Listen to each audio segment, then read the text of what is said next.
that sounds good. No, it's the mysterious lotion. What's up, Matt? Can I turn you up from here? Or can I turn you up from here? Can you turn me up from there? I have no clue. I've never touched it. Yeah. You're amplified by this little part. Yeah. I wonder if you turn me up upstairs. You want to try that? Thank you, Matt. Huh? It's at 10. It's all the way up. So I'm not, I'm not very amplified today. Matt's going to try to turn me up. Good morning, everyone. How are you? Maybe I'll just hold the bell. Welcome to Exploring Our Roots. And today we're going to talk about music, medicine, and monasticism in the medieval church. And so we're making a transition to the medieval period and looking at what things look like once Rome ends and the Middle Ages begin, and especially today the role of music and art in the church. Why do music and art become so important? How do people see music and art? Why was healing important? We're looking at thinking about physical healing today rather than miraculous healing, and there's some fun history that emerges of this period I thought would be worth talking about, and as it's rooted in theology, we can think about this today as well. In fact, Christians created the first hospitals, so I'm going to talk a little bit about how that happened and why that happened, and the theology behind that, which is, I find pretty interesting. Christian men and women also, at this point, started to become monks, and I'll talk about why, and what were the reasons that they decided to pursue monasticism, and the conditions, and what monks did. We're all eating things like cheese, and maybe for the wedding last night you drank some beer, and monks played a big role in that. And so monastic workers and engineers and all kinds of other folks played a huge role in the development of medieval Europe, ancient manuscripts, things like that, and monasticism really did change the world in a number of significant ways. And so we'll talk a bit about that today too. But we can start with the monks. So we talked about Constantine a couple weeks ago, I believe, and said that he ended Christian persecution. He himself decided to support Christianity and become a Christian, and did this very actively. And we talked about his faith life and what that looked like, and he's complex, but there's a lot of evidence that shows that he tried his best in a lot of different ways as he was capable to take this stuff seriously, and even to the point of preaching to his pagan court. But one thing that happened when Constantine became a Christian, all of a sudden Christianity became a lot more popular. You can imagine, the emperor all of a sudden has a new religion, and that means the way you achieve things in life is to start looking at this religion, right? Maybe the way to achieve success is not paganism, and what we have is the first emergence of what we might call cultural Christianity. We have folks who are interested in the faith who are not 100% sincere about being a Christian, right? You can imagine when you're severely persecuted, it's one thing, you only get people who are really devoted, but now that's not just legal, but privileged. You have a different dynamic. And this is one of the reasons why people start wanting to pursue a different sort of Christianity that is not just cultural, right? A deeper faith.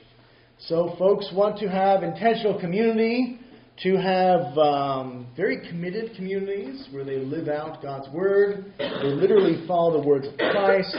They want deeper community, more prayer, more fellowship, and to be like the apostles, right? These are folks who really want to give up everything, give up their possessions. You have lots of instances of people who were very rich, who will read the Gospels, give away all their possessions, and seek a monastic life because they read the passage about the rich young man that Jesus says, give away all you have to the poor and follow me. And this is the way people do it. They think, well, how do I live like an apostle today? And the answer was monasticism. And monks started to rise in both East and West, Eastern monks and nuns, as they started to live together and founded communal housing and communal ways of living, started focusing on other things to minister to people in their midst, especially the poor, and orphans and widows were a big part of it.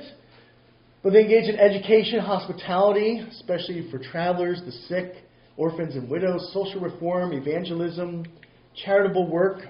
Visitors came to monasteries. Monasteries became sort of inns where you could seek rest and shelter. And they'd come for prayer as well. There were often people who were spiritual directors, we call them, at monasteries, who would help you in your prayer life and your Christian walk, give you direction if you're seeking guidance and wisdom. So these were monasteries that were not so closed off from the world in a lot of ways, but interacted with the world. The communities would live separately, but the point was to engage the world in a number of different ways. And one of the most interesting early Christians was Basil of Caesarea. We actually mentioned him last time. He was Gregory of Nyssa's best friend. And so we talked about the Cappadocian Fathers, that are Basil, Gregory of Nyssa, and Gregory of Nazianzus, and that they gave us the Orthodox understanding of the Trinity, and were influential theologically. But Basil was also pretty interesting as a social reformer, and so he founded what you could call the first hospital, very intentionally, to focus on the physical care of the sick and the poor. And he was very interested in science and medicine of his time, and so he studied the best medicine that he had available, Greek medicine, Roman medicine, herbal medicine, we'd call it, and started a training program for both physicians and nurses. These are both men and women who were monks at Basil's House of Healing, and they worshipped God, prayed, assisted the sick, cared for the poor, and also cared for travelers. And so this is interesting development. What did some of these monasteries look like? Well, one of them was the first hospital that Basil started. Basil taught medicine was a gift from God. And he says that God can heal us in a number of ways, but one of those ways is through physical medicine, that we should pursue the practice of healing through medicine.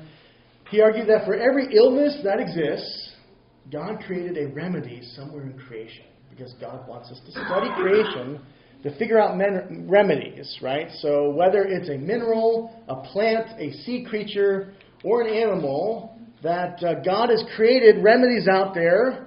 It's like a scavenger hunt. We need to find these remedies, and this gets us closer to God by studying creation.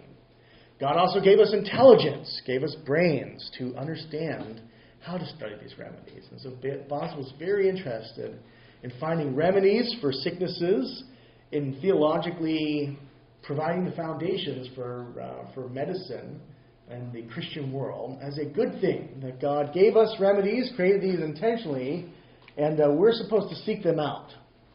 So when a physician heals with medicine, Basil does not see that as any less significant than miraculous healing.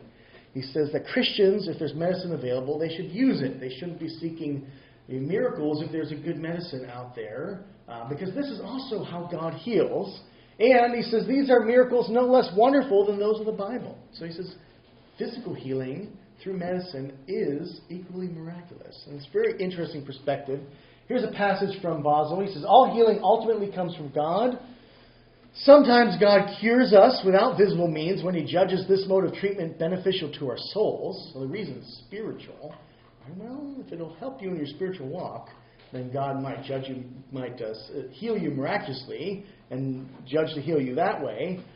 And again, he wills that we use material remedies for our ills to provide an example for proper care of the soul. So there's different theological justifications of why we use medicine or why we should seek healing elsewhere.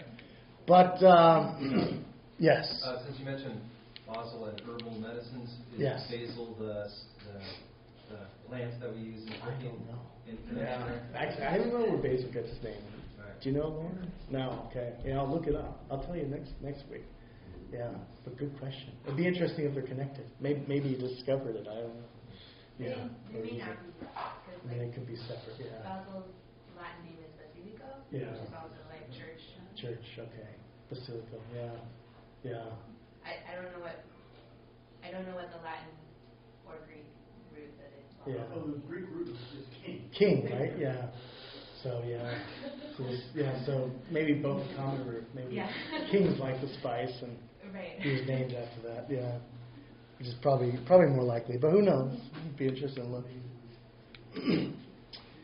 So one person who was influenced by Basil of Caesarea, who lived a couple hundred years later in the West, was a guy named Benedict. St. Benedict, you might have heard of Benedict of Nursia. He's the father of Western monasticism. And born into a wealthy family, he was one of these folks who had lots of wealth, read the Gospels, read the passage about giving everything to the poor and following Christ, and that's what he did. He said, okay, I'm renouncing my upper class status, I'm selling everything, giving the money to the poor, and he sought to follow Christ like other people in his day. Out in the wilderness, he was looking, praying for some sort of encounter with God. So he went out there and prayed and hung out in the wilderness, cherished the isolation, became in deeper community with God, as he writes about it, and was comforted by God's uninterrupted company. So he's out there praying, and then people started to hear about him. Hey, there's this guy that's praying out there. He's been out there for a long time, and so people sought his advice, sought his wisdom, sought spiritual formation. He had a reputation for kindness and miracles. And so crowds started to gather around him, and he became concerned about all these people in the wilderness and decided, I need to house these people. And so using collective resources, he decided he was going to build a number of neighboring monasteries to each other. And this eventually became Monte Cassino, which you see an earlier picture of what it might look like and the present picture of what it looks like. And so he built these buildings and wanted to figure out, how do we do this? How do we live in community with each other? And so the way he went about this is research. He started studying the backgrounds of the individuals that were in his midst. What are their personalities like? What sort of issues come up? What sort of conflicts come up? How do the Gospels, how does the New Testament and the Old Testament relate to some of these sorts of conflicts? And from that, he saw how relationships develop, how arguments develop, how different pastoral approaches work better, some more than others. He started working on a series of guidelines for living together as a condition for community, and he started researching other monastic guidelines. Basil of Caesarea had guidelines for how to live together in community, so he did his research, and eventually he came up with what we know as Benedict's Rule, which he wrote down to 529, and said, okay, if you want to live together in community with me and with this community, this is the wisdom I found. And the stress here is on love, humility, obedience, and community. He focuses a lot on listening, so there's a focus on silence. But the primary goal for his communities was we should be more listeners than speakers, right? And he offers a way of seeking God through listening. And part of this is to create a place where God's voice can be heard. If we're always talking, how do we hear God's voice? So silence was a huge stress in these communities. He invites his readers to listen to the voice of God, calling him or her the prayer, faith, and service. And the book he's holding there, Ora et Labora, is prayer and labor. Prayer and manual labor were two key foundations. Right? Silence, prayer, and manual labor were key foundations for effective community as he understood it. He said that the ultimate outcome of community, of life together, is joy. This is the goal of Christian community. That the disciplined life, he says, is difficult at first, but as we progress in this life and in faith, our hearts will expand with the inexpressible joy of love as we run the way of God's commandments. Monks should elect their own abbot or father to help them in this, and he thought this is a person whose key goal, whose key aim was to represent Jesus in their midst. And so he says, when you think about who do you elect as your leader, it should be the servant of all. Who is most service-oriented? Who is most like Jesus? That's the person who should lead you. And it should be a person of profound humility. It should be a person who teaches, he says, by example rather than words. You don't want someone with lots of words, but someone who lives the life of Christ. And this person is responsible for both the physical and the spiritual well-being of the monks that elect. The abbot should adapt himself to different personalities, he says, never show favoritism. And within Christian community, he says, social rank has no bearing. If you come in as an upper-class citizen, well, you're no different than the slave once you enter Christian community. He would say this is not just monastic communities, but all Christian communities, that there are no distinctions in terms of rank, social status, race, gender, or anything that was before entering community. He also focused very emphatically communitarianism and said that if you enter community, all your property goes into the common mix. You don't have any personal possessions once you enter his communities. And he says because this is what destroys us, our own personal property kills our faith. And he was adamant about this. Here's one thing he wrote. He says, more than anything else is this vice of property to be cut off, root and branch from the monastery. Let no one presume to give or receive anything without the leave of the abbot, or retain anything as his own. All things shall be in common to all, as it is written, let not any man presume or call anything his own. And so everything goes in the common pot, and everyone gets as need demands. Also taking care of other people in their midst who aren't in the monastery, but creating resources as well was a part of it through their own labor. Right? And so it was an interesting, very well-regulated community. Again, the focus was on silence, and there we see monk telling us to quiet down, to be as silent as possible, and part of that involved developing a sign language, which within a very short amount of time, there were already 127 hand signals that would be used to pass the salt, things like that. Even when they're eating, it's very quiet. Right, and you should only speak when you really need to speak. And the focus here is silence, which is a discipline, right? The discipline of silence. But sign language comes out of that. So there was talking, but not speaking, which is kind of interesting. Some of our first sign language showing up among Benedictine monks. Another emphasis was manual labor as a God-given part of life. And he instructed his monks to spend appropriate time each day in reading, right? Reading in a variety of different areas, not just scripture, but classical literature and other literature as well.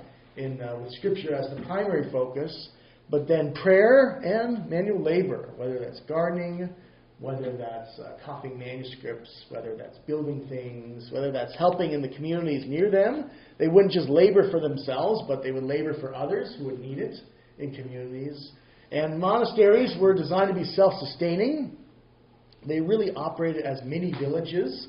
And you'd have vegetable, herb gardens, granaries, livestock, medical facilities, libraries, scriptoriums where manuscripts were copied, laundry, craft workshops, guest lodging.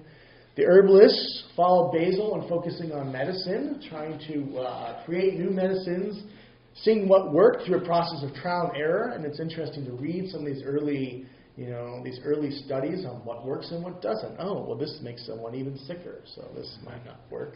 But this is the beginnings of what would eventually get worked into a scientific method over the years. And we find, some things they used we still find popular today. Aloe, rhubarb, echinacea, witch hazel, and dandelion are very common ingredients for different ailments, whether from rashes or to heal an upset tummy or what have you. But we know some of these things even today are still effective. They also encourage brewing, and the way that this starts was because of fasting. Beer was seen as nutritional, that it was a liquid you can drink and still get some nutrition from it. And so they were trying to create nutritional beers to help monks to fast, right? And so they focused a lot on this, developed advanced methods of beer making. Even some of our most popular beers today, you see a monk on the label. And some of these go back to Benedictines and others.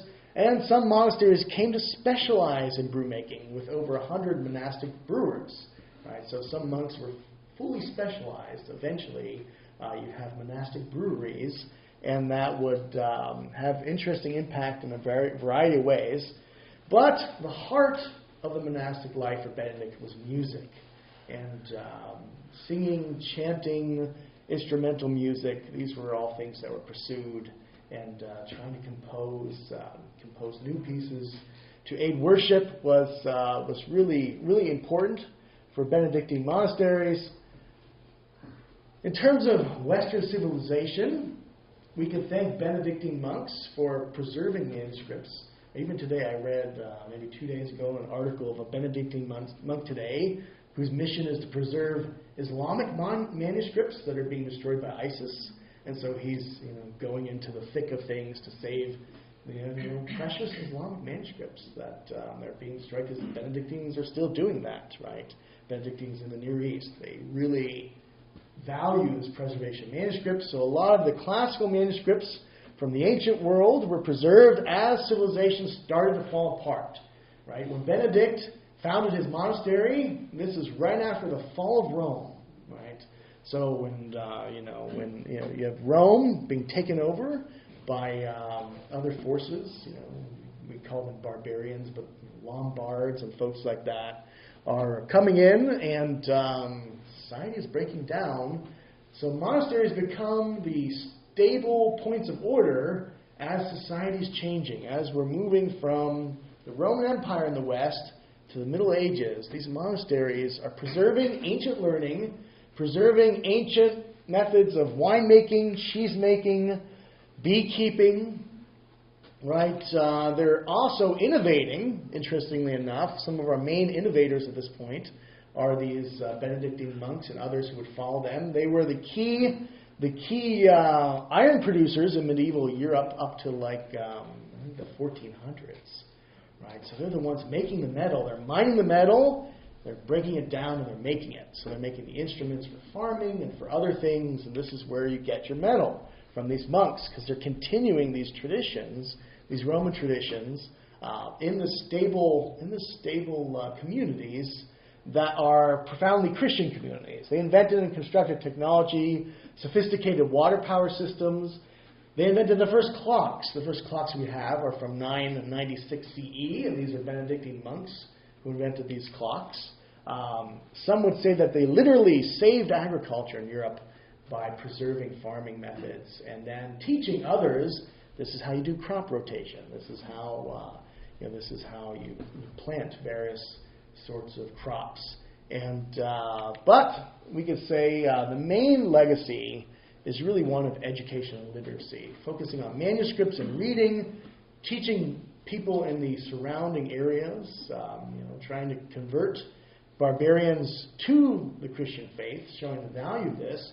But part of that was the value of education. So, we're going to teach you how to read Latin, which was their language, and how to read these manuscripts, these ancient manuscripts, and how to writing down new languages, right? As they would encounter European languages like German and things like that, they would start writing them down in Latin. Today we still use the Latin script, right, to write down English, which is a Germanic language, and that's part of that history of why we use the Latin script. And that's these monks in Europe are having a huge impact in the development of European culture, but also the world, when you think about how this culture will impact the dynamics of the world. You can also see that. Yeah, Aaron.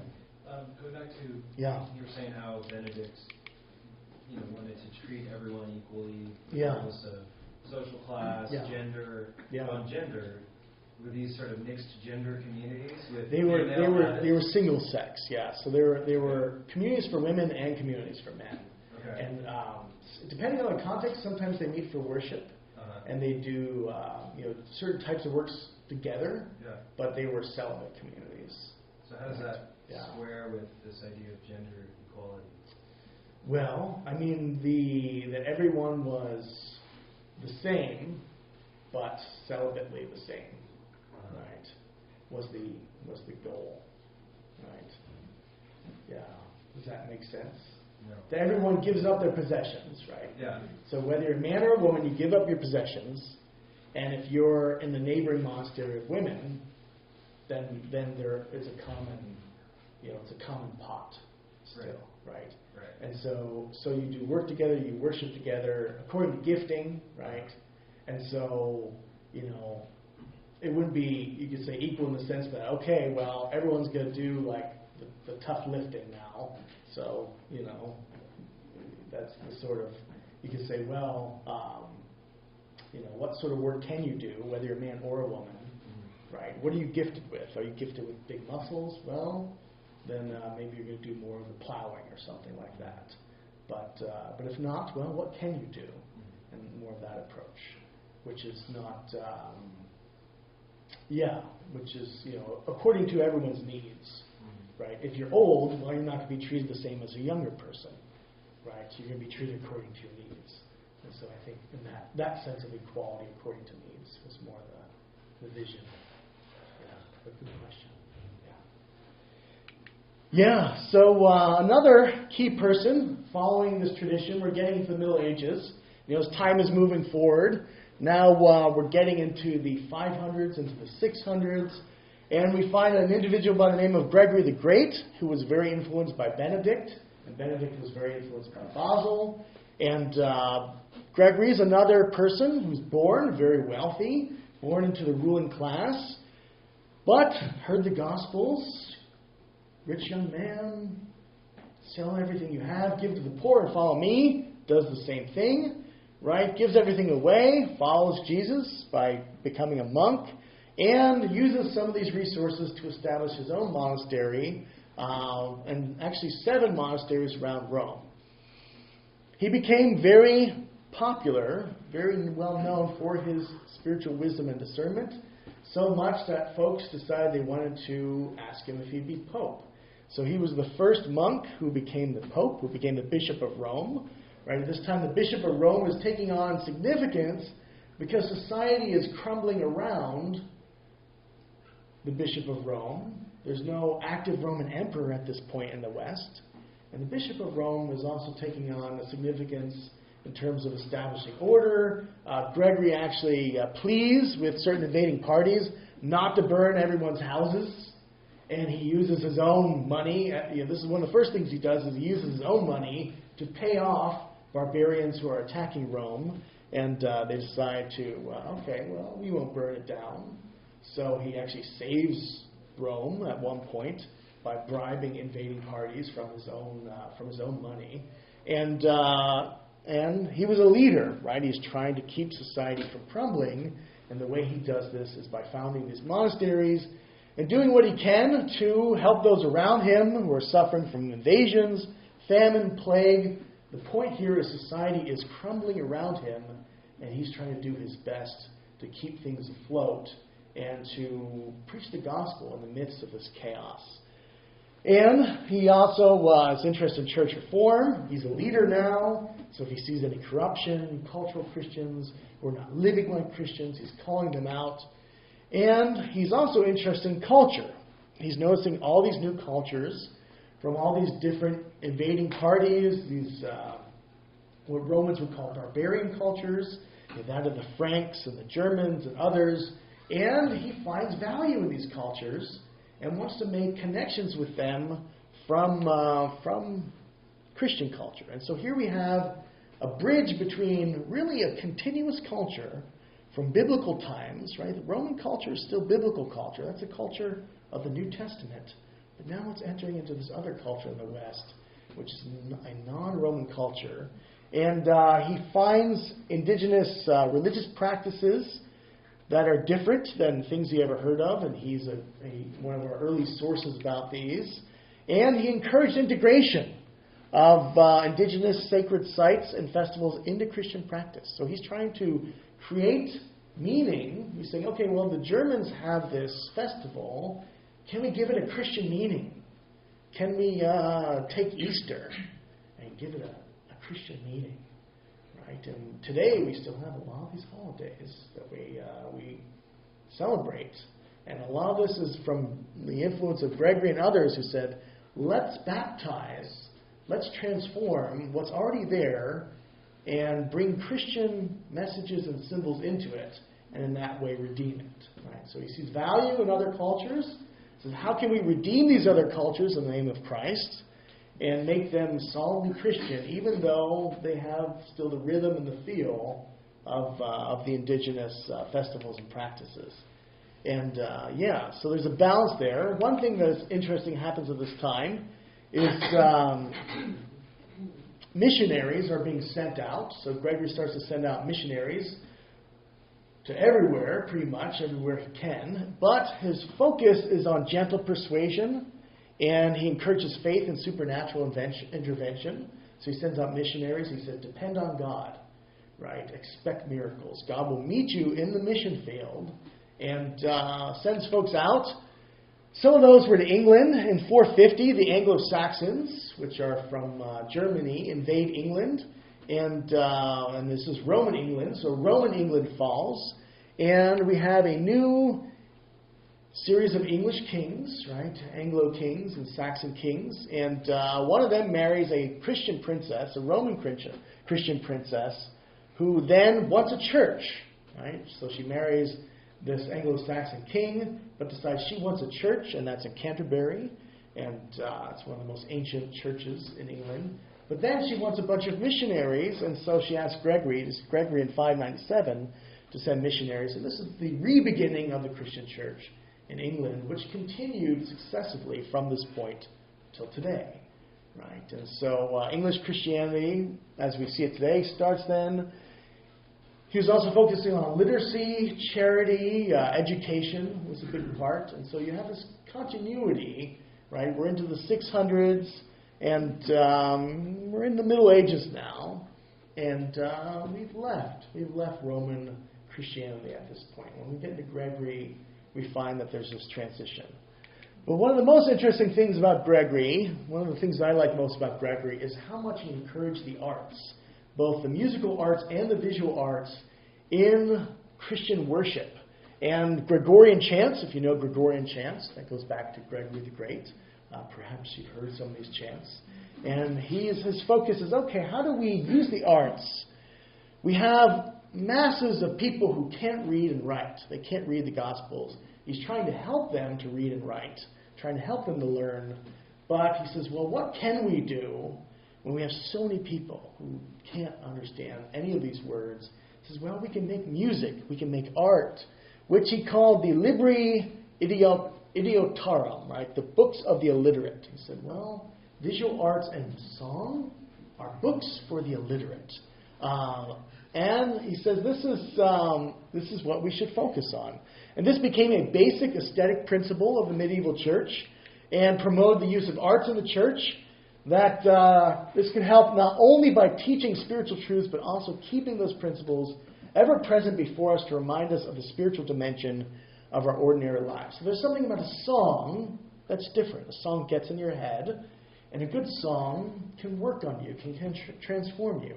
A good piece of visual art can hit you in such a way that it stays with you different than words. And Gregory knew this. He said we should focus a lot of our energy on the church and creating music and art. Yeah. So my understanding of like Gregorian chant is that it's primarily in Latin. Yes. So why does he, if the reason for doing it is to reach people who are illiterate and speak other languages, why do you do it primarily in Latin? Yes. That was his language was still Latin in Rome, right? So there's still he's interacting with cultures and trying to figure out, okay, how do we do this? But his context was still Latin. So the Italians were still in Latin. But, I don't know what the original ones were in either. So that's, so I don't know 100%. Yeah, Rich. So most of Western Europe spoke proto-Romance. I mean, Romance languages were just starting at that time. Okay. And so reading and writing really was in Latin, but for the very first time you find marginal notes. Yeah. In the first marginal notes in French are in the 700s. The first marginal notes in Spanish are in the 900s. So people are still speaking. So Latin is still sort of accessible. Okay. Yeah. Okay. Thank you. Yeah. Sure. Could you say something about when the timing of the great cathedrals being begun around the Middle Ages? Yeah, those would be. I mean, those like Gothic cathedrals and such. You mean? Or you have Roman style cathedrals or Roman style churches already with Constantine. Those are continuing to be built. So you have large churches, in Rome and other places being built. But architectural. Do you know when Gothic shows up? Gothic is late. You have Romanesque for a long time between us. So right now you're working from the ones that were started with Constantine and that you continue with Romanesque churches. Yeah. Yeah. Okay. So I'd say still Romanesque at this point. The Gothic, would you say like 13? The transition is more like 1100. You start saying like between 11 to 1200. You move what you would call Romanesque into the Gothic. Okay. I know. Bernard of Clairvaux promoted Gothic cathedrals. So. Yeah. Based on these principles, right? He's using Gregory's principles of art, so they continue to, the focus in creating beautiful things to reflect the glory of God, and just sort of a foundation for that, which would continue in a lot of different ways. Which is why in the Roman Catholic tradition, still uses these principles and wants to create lots of pretty things. Yeah. Yeah, it's interesting. Like when you go to cathedrals, I mean, literally the walls, like all the windows and stained glass frescoes are just Bible stories. Yeah. The whole point. Yeah. Right. It's like, so you get a sense, if you can't read, you get a sense of what's going on. They're supposed to teach you something, right? And he says, it's interesting because he says these are not things to be worshipped, right? We don't worship paintings, so you're never supposed to worship a painting. So that's also a lot of his focus is these are not, to make sure these do not become idols for idol worshippers. And so that's part of the theological emphasis. He says, it is one thing to worship a painting, quite another to learn from a scene represented in a painting what ought to be worshipped. So he makes this key distinction and says you need to theologically emphasize this as well for those who are preaching and those who are even creating these things. For what writing provides for people who read, paintings provide for the illiterate who look at them, since these unlearned people see what they must imitate. Paintings are books for those who do not know their letters, so that they take the place of books. And then with music, he says that music especially can engage someone even deeper than words. Art and music engage human spirituality much more deeply, he says, than words engage the mind. And art and music can draw one closer to God than words, right? And this led to the expansion of medieval art and music and in many different ways, and created a tourist industry today, you could say, for folks who still want to see these images, but I think they still keep teaching, right? You can't go to a medieval church and look at the artwork without wondering, well, what's this about? What are these pictures about? Why does someone take the time to do this and to paint these things or create these stained glass windows? So legacy of music, legacy of art, legacy of medicine, legacy of cheese and beer. Right? These are all things that come from the monastic Middle Ages, among other things, literacy, education, so on. So I thought we could break there and talk about a few things. Thinking about the role of discipline and monasticism, of a disciplined, self-discipline, as a way to transform your spirituality. And so one question in your groups I'd like you to think about is, have you ever experienced a time when focused self-discipline led to spiritual transformation? Right? When you said, okay, I'm going to be disciplined about this. And I'm going to really focus on this. And then you saw spiritual fruit in that process. Another question, do you think it's true that art and music can engage our spirituality even more effectively than written words? Why or why not? And another question similar to that is, can you remember a time when you were changed by a work of art or music, when there was some sort of musical piece or a visual artistic piece that hit you and changed your spirit or transformed your spirit or transformed you or made you think or, did something in your life in a different way than words? So thinking about art, music, and discipline. Let's split into groups of 5. And, talk for about 10 minutes and then talk together. Let's see. Or maybe more. Let's see.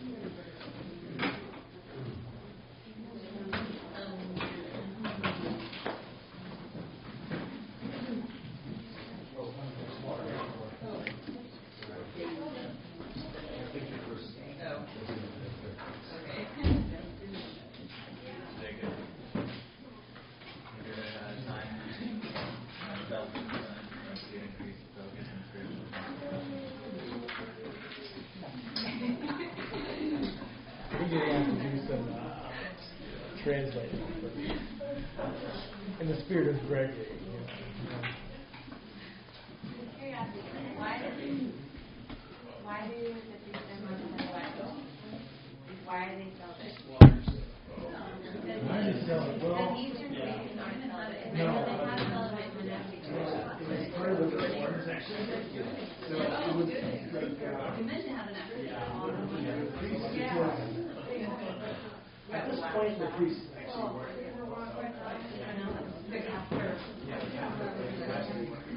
So because people started giving money to the church, and priests started giving it away to their kids. And so it was actually a way to regulate people. That land that were agreed upon did not become a state. Yeah, so it was very practical. I think not everything. no, it's like Both are having mistresses and not getting married. yeah, I have to go like way back. You know, I mean maybe 1100s, 1200s. Never experienced it. Yeah, and it's in the latter half of the 1200s it becomes like rubber stamp. When do relics show up? Yeah, start getting in like the 1400s. Yeah, pretty late. I mean, there was early on. Yeah. Relics are like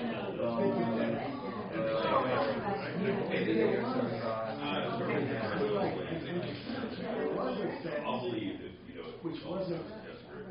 So what would often happen is someone would die, Paul Peter would die, and that place was seen with Jesus died as a very special place. So, or where they were buried. So there would often be a church built on top of where they died.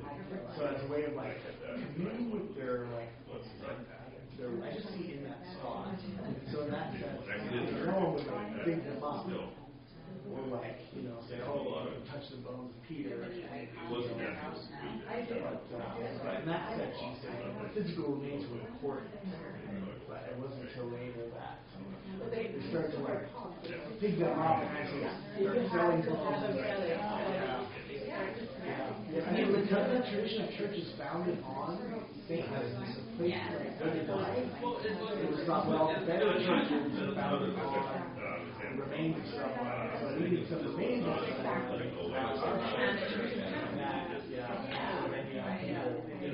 like the skull of St. Andrew gets passed back and forth. Well, you can The Crusaders do it. The Latin Crusaders actually steals from the Greeks. They take it, whatever they take it. And then I totally miss it. And then they get it back.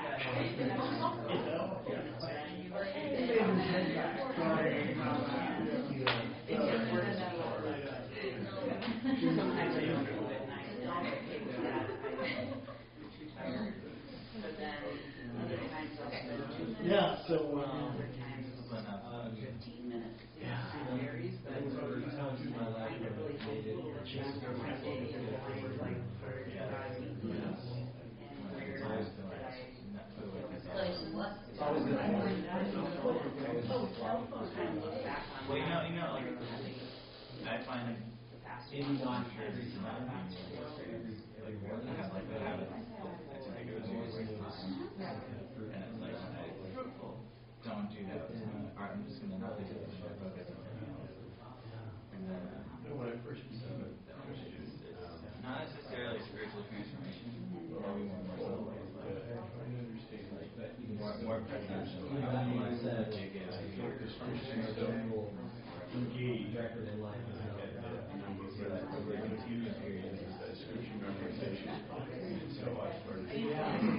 Transformation of family. Rising the system. Another example might be really quiet, in like some situations, like being able to have discipline in that, but also be cool. Still, there's another situation where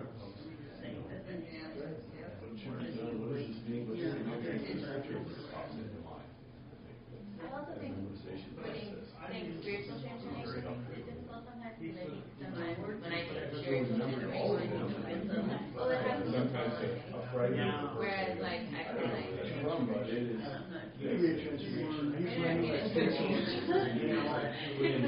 make it more relational.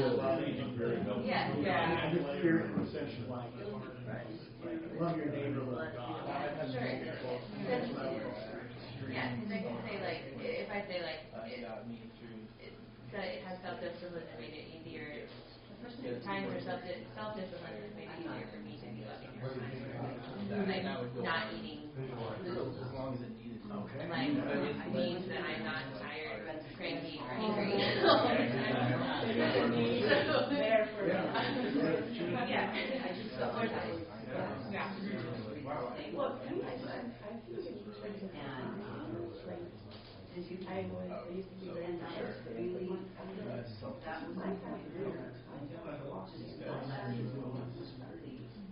It's hard to be kind of discovered.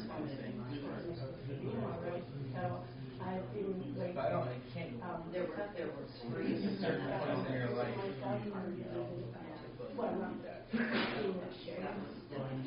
Maybe for a month.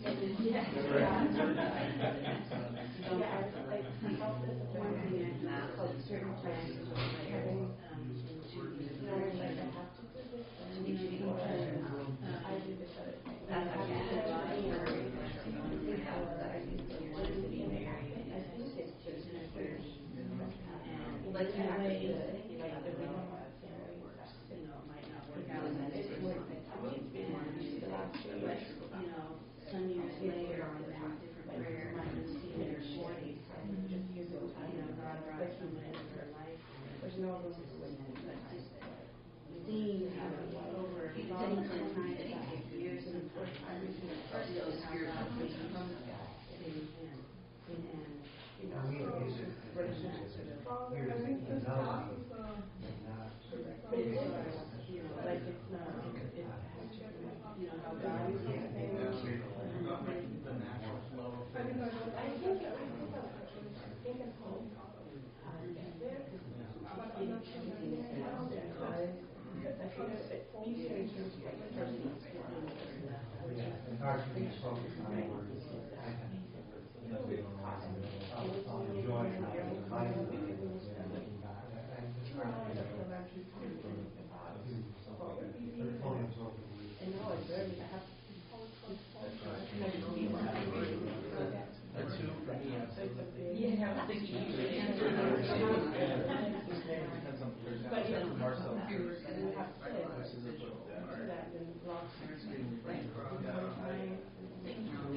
You all know that he's an artist.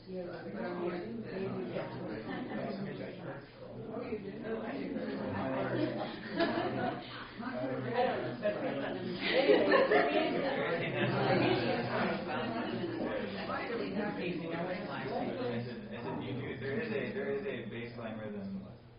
It's not necessarily the best one.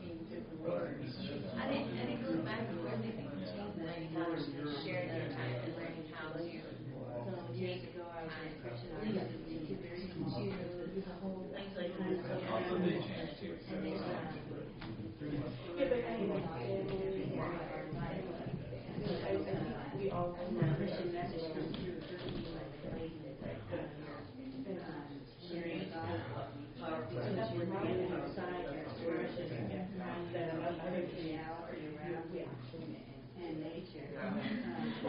Which is part of the discipline, right? You're actually doing it.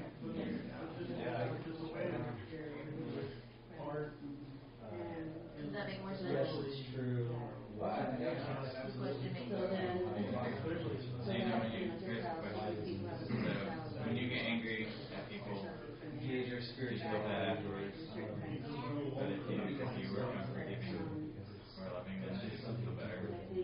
Which one's harder to do? Love or which one's harder to do? To love or be angry? Interpret subject matter. I remember Someone hurts you. when I was in college, Maybe sometimes it's harder to love them. Okay, I'm not many people are meeting but it's better. It works out better, right?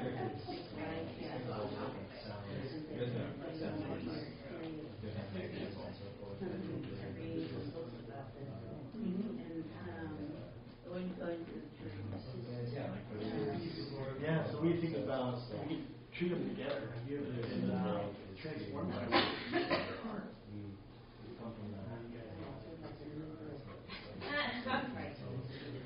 Further rational.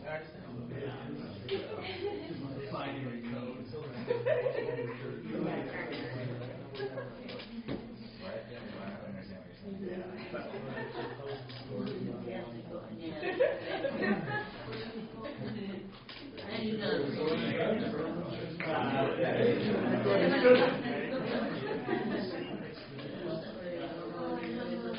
But Monasticism, so we'll talk about that.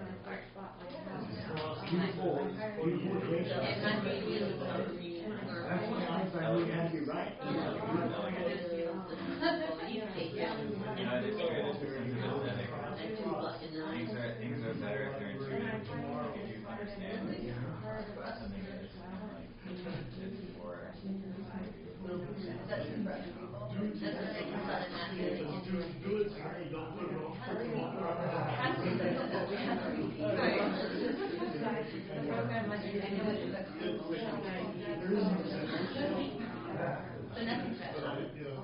If it's like a Sort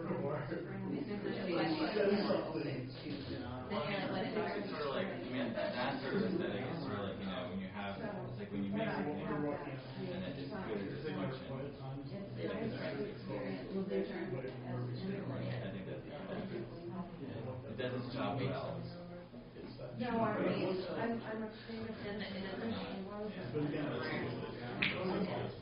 I get into this work because well, this is just like me, not like I find like truly beautiful things where like ones that feed you, but also like they don't like our environment gets in our way a lot. Like if you put the light switch in the wrong place, or like put the thing in the wrong like there's all these things that kind of get harmed by all the time. Like and people don't think about it. It's like the kitchen is built wrong. Like it should be right. Yeah. It's a little too low. Or like and like most people they just have they just work around it. They don't realize how much like the person who made it didn't think about making it beautiful and something easy and like how much really there is being in a place with like the right shape and smart and possibility. Like this is what's really anyway, art and architecture really something like that. If you go to some place that's really truly beautiful in the way that it's meant for something like God is, it's work. There's a Mexican architect that I love that I wish he actually was on like city, and like he's a Christian, but he's like his house is so amazing. He built it to be like ultimately amazingly comfortable and light and like his reflection. That was so like the lights are in the right place and like light up at the right time and like the windows and like it's just beautiful and it's painted. It's very dark in some ways, but he recently had joyfully with light that made it a truly good and so noisy and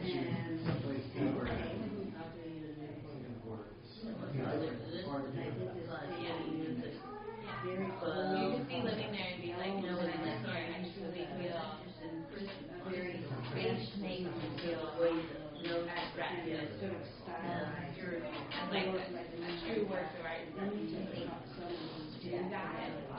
even if there's maybe a emotion, healing. Sometimes it's like it's building a place of comfort and love.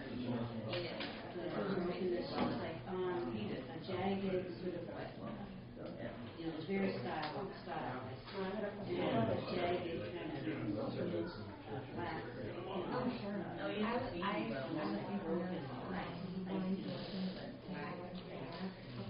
a line a horrible figure. It wasn't sensuous at all.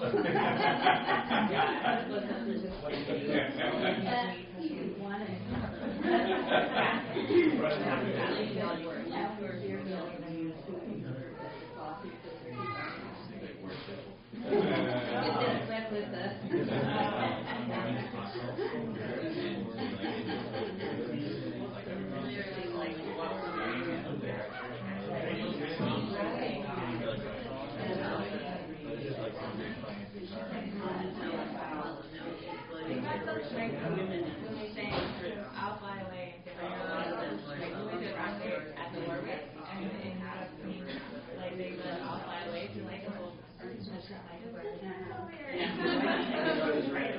all these friends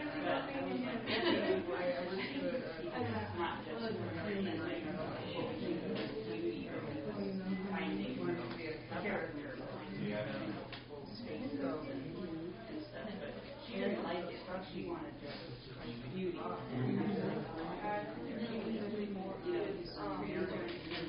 You remember a time when you were transformed or changed by a work of art?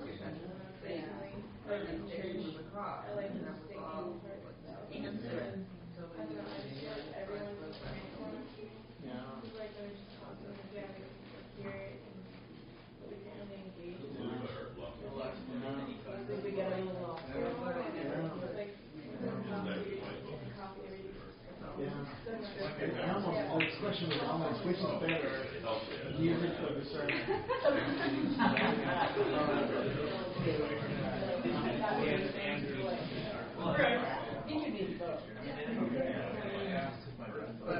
Let's see. The wise answer.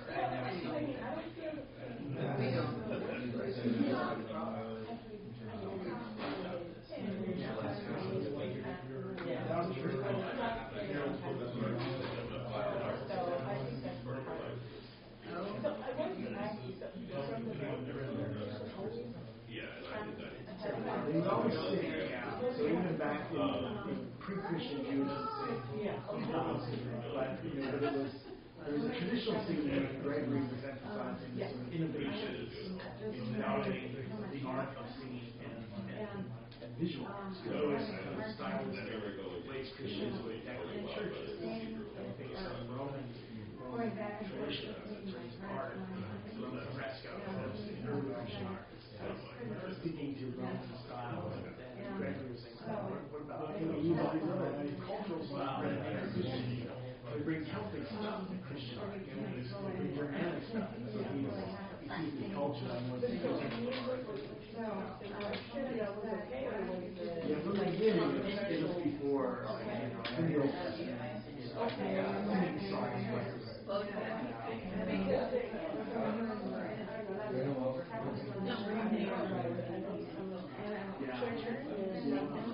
the Calvinists, Calvin gets or Calvinist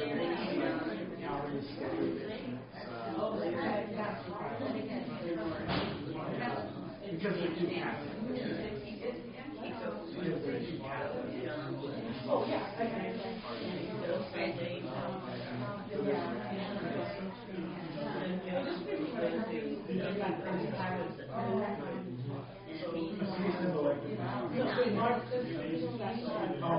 Did like that. Maybe because it's too associated with rock and roll and rock and roll. Yeah.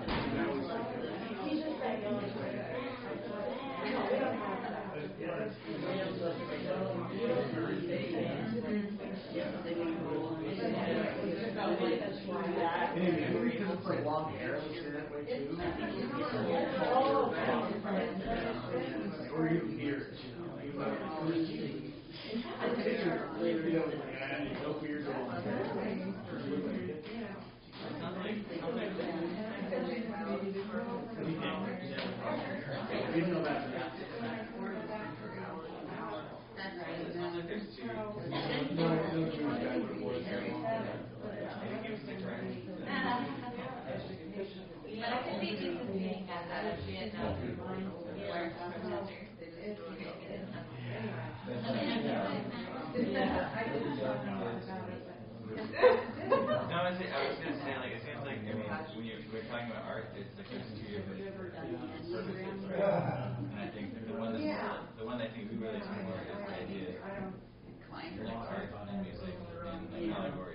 because I just did that. I was a 5, or I'm a 5.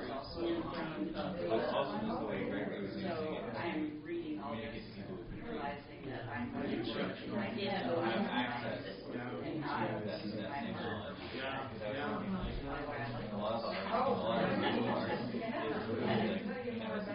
Yeah, my challenge is I don't know how that happens, but yeah.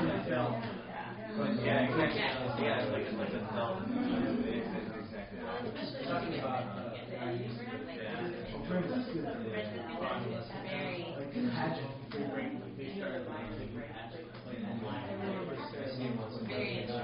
Yeah, so that's one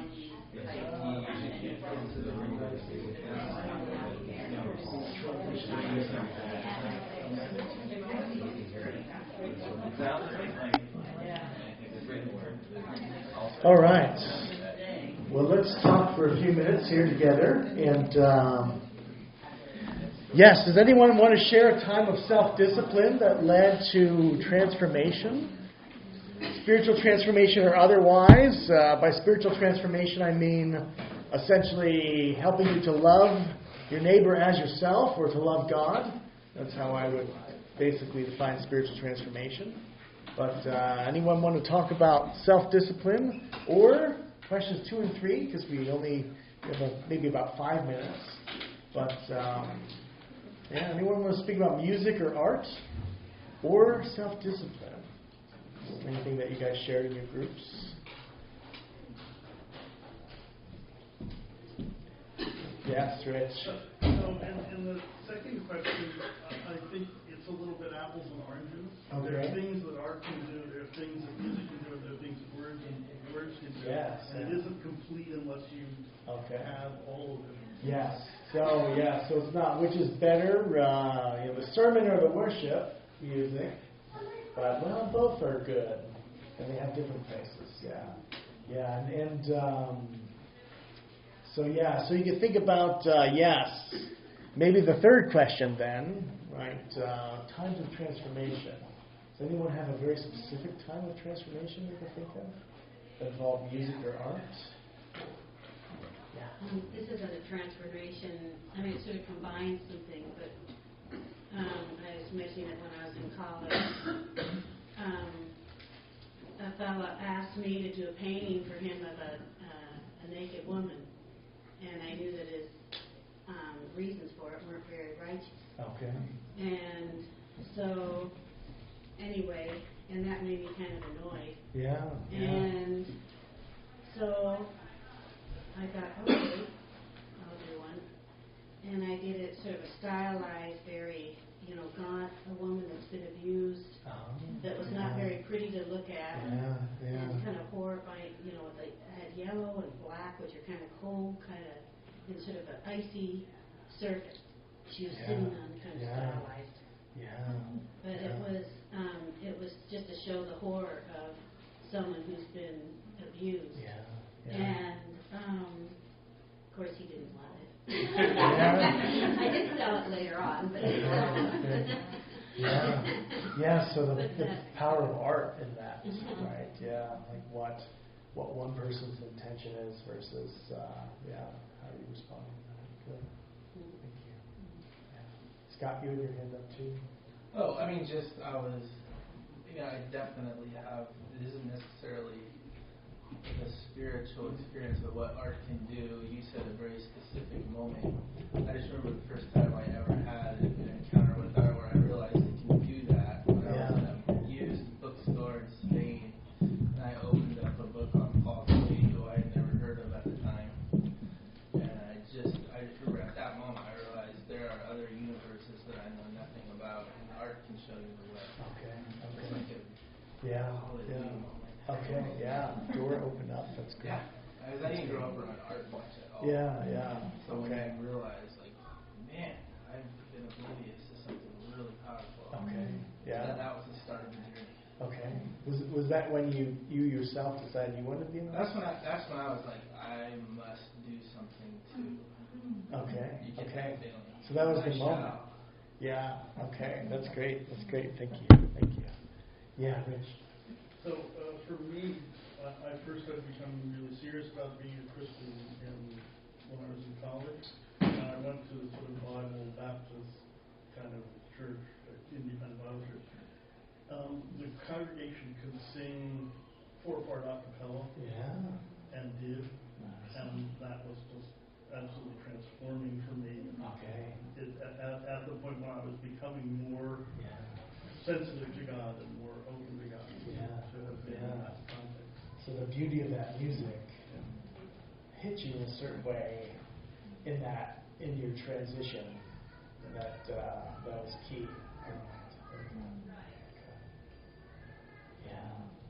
So art, music, right? These can be mediums of transformation, and so can self-discipline. I think that's one of the legacies of medieval Christianity, which we'll continue to talk about a bit next time as well, and some other aspects. So thank you, everyone, today. Enjoy your week if you're able to. You can put your chair away. We much appreciate it. Really?